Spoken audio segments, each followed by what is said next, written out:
vedare tinokugamuchirai zvekare kune chimwe chirongwa pano paZim, Facebook Secrets and Confessions. Tadzoka zvekare nemamwe mamessages ekunana haiti avo vanenge vatumidzira maconfessions avo kana kuti mavoice notes avo. Please musazokasika kuita delete nekuti mamessages enyu ndinenge ndamaona, dzimwe nguva ndinenge ndisati ndawana mukana wekuti ndinge ndichizomapindura. Then pane rimwe voice note randakatumidzirwa richibva kuAfrican Confessions. Pane vamwe mukoma vedu ivo vanoti vanobva kuDRC, saka vakanditumidzira voice note ravo. Ndichange ndichizotranslata, then kana ndatranslata nyaya yavo kubva kuchirungu ndichisa muchishona, then ndobva ndazouya nayo nyaya yavo pano. Hanzi mushure mekunge ndatendeuka ndakabva ndazojoiniswa Satanism. Zvakangoma azvo veduwe.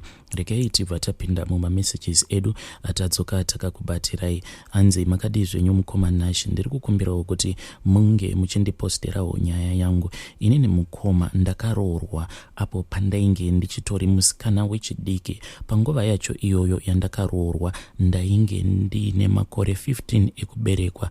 Ndakatanga kudanana nevakomana kana kuti nevarume vevanhu, mashuga daddy chaiwo, pandainge ndichiri musikana wechidiki. Zvino izvi mukoma ndingangoti zvakatanga paya pekuti uri musikana mazamu ako anenge ava kutanga kubuda. Iniwo ndainge ndava kutotanga kutodanana nevakomana. Ndakatanga ndichidanana nevakomana vekuchikoro. Dzamara mukoma ndava kuzototanga kuzotodanana nevarume vemuraini kusvika ndava kutoita zvemashuga daddy. Ipapo pandainge ndichiri mudiki, amai vangu vainge vachiita zvekukechesa, ende dzimwe nguva vaitoti usiku zviya vobva vatobuda vobva vatoenda kubhawa.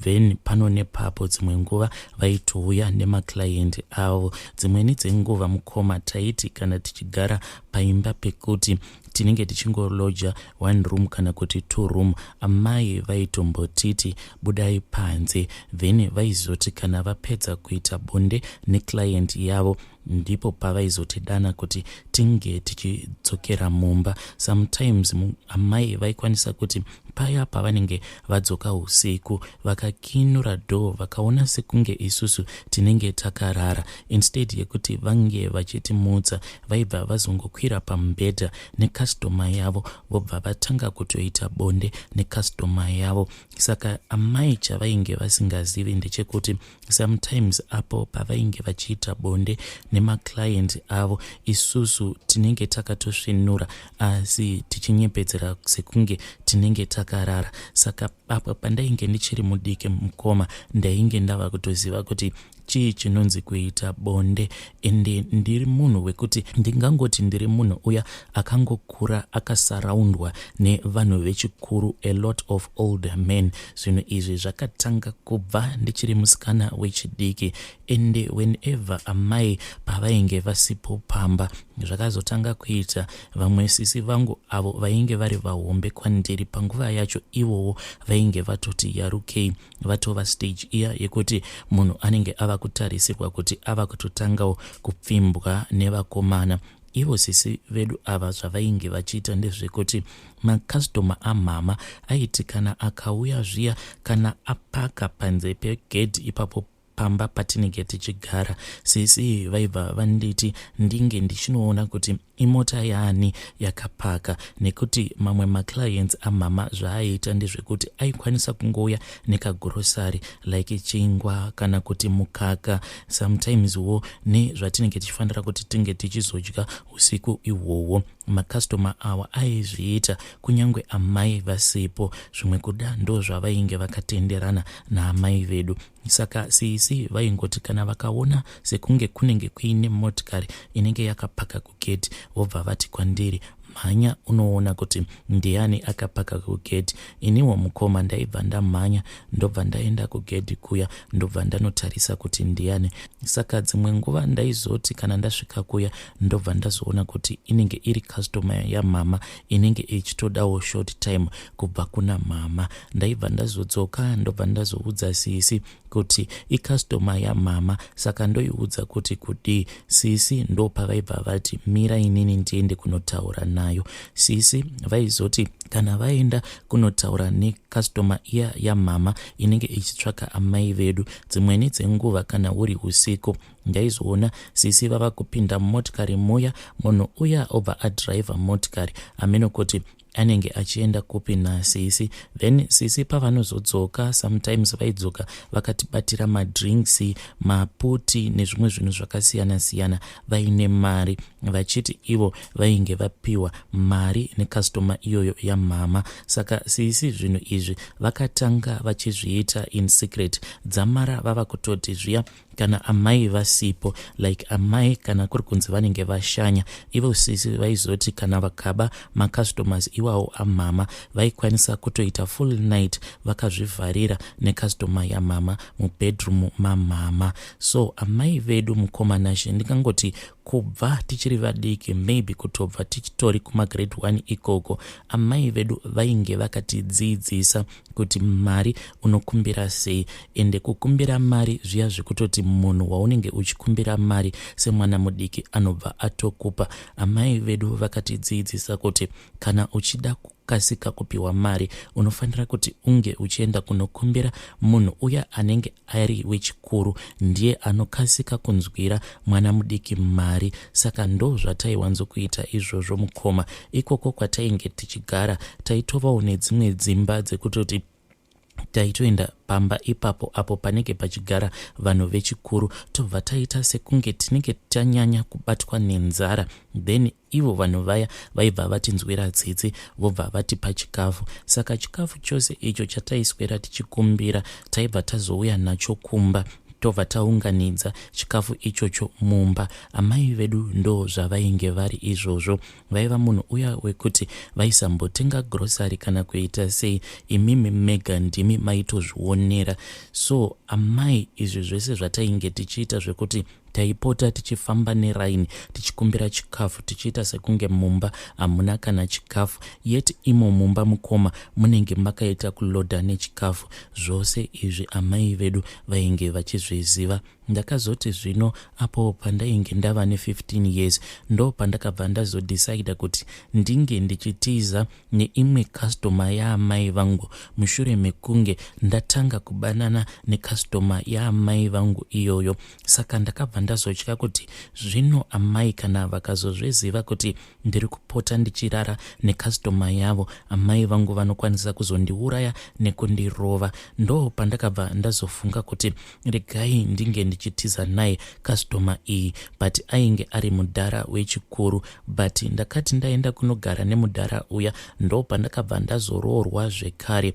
Panguva yacho mukoma, mushure mekunge ndatiza customer iya yaamai iyo yandainge ndasarudza kuti ndinge ndichizova mukadzi wayo, ndokubva ndazoitiza, ndakabva ndazoroorwa. But I don't know kuti ndainge ndatobatira pamuviri here, asi chandinongoziva mukoma ndechekuti inini ndakazozvara ndava nemakore 16 mushure mekunge ndazotiza customer iya yaamai vangu, then ndikabva ndazoroorwa zvekare.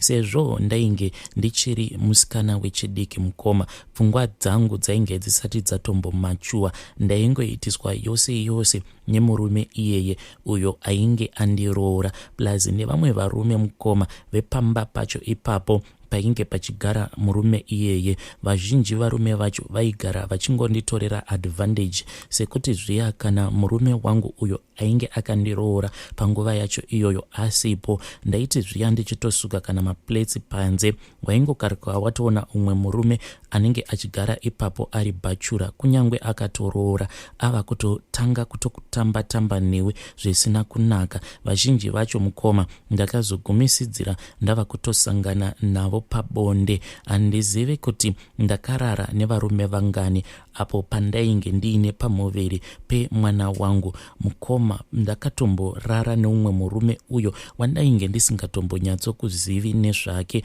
Murume uyu ndainge ndichingoziva kuti aingoitawo zvekabusinesses kake pamashops. Saka ndakati ndaenda kumashops umwe musi, murume uya ndokubva azongotanga kungotaura neni mushure mekunge anditengera mabhanana maviri, ndokubva azondinyenga.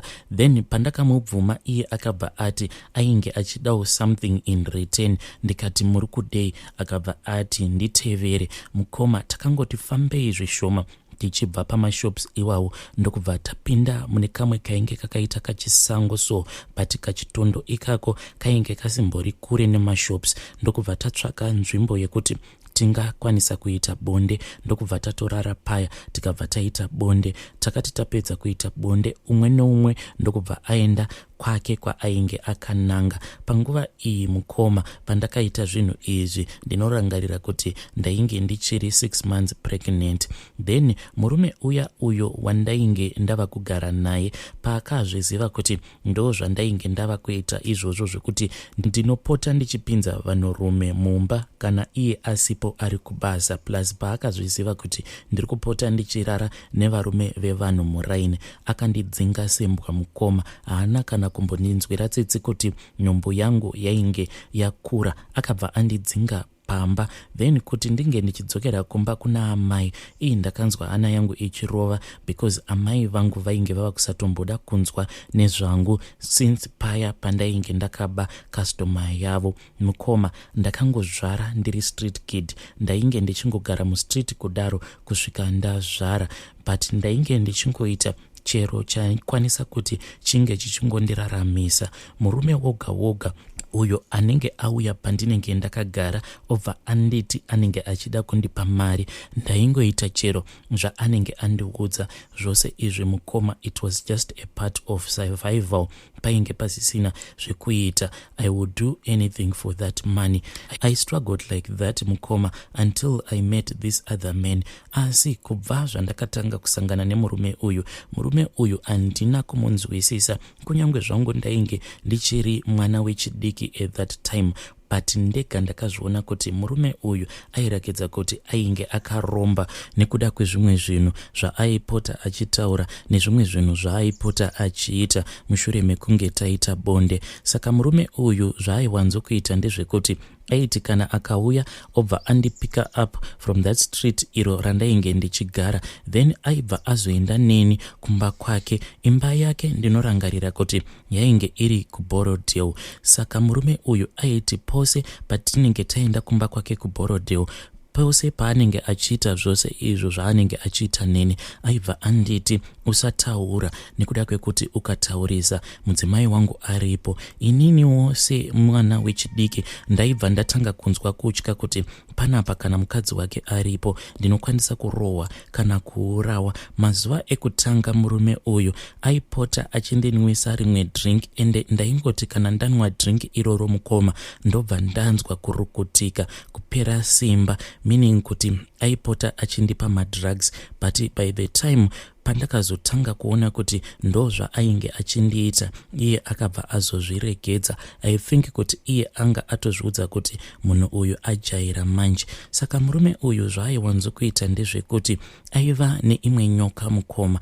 Nyoka iyi ndaitoiona nemaziso angu Mukoma, not kutaura zvinhu zvemumovie, zvinhu zvainge zvichitoitika zvandaitoona nemaziso angu. Nyoka iyi yaitorutsa mari, but nyoka iyoyo yainge isimbori hombe, but ndingangoti yainge yakangoenzana nezongororo, but yainge yakaita kukora sezvakaita nyoka iya inonzi chiva, but nyoka yacho yainge iri diki. Murume uyu zvaaiita ndezvekuti aiti kana apedza kuita bonde neni, then aibva azobvisa nhengo yake, but aibvisa nhengo yake mandiri paya pekuti anenge ava kuda kunoburitsa masperms ake, then iye aibva akasika kuzvomora nhengo yake kubva mandiri, obva azoenda apo panenge paine nyoka yake iya, obva atanga kuita masturbation achiitira kuti masperms aya anenge achizobuda munhengo make ange achizonowira pamusoro penyoka iyoyo.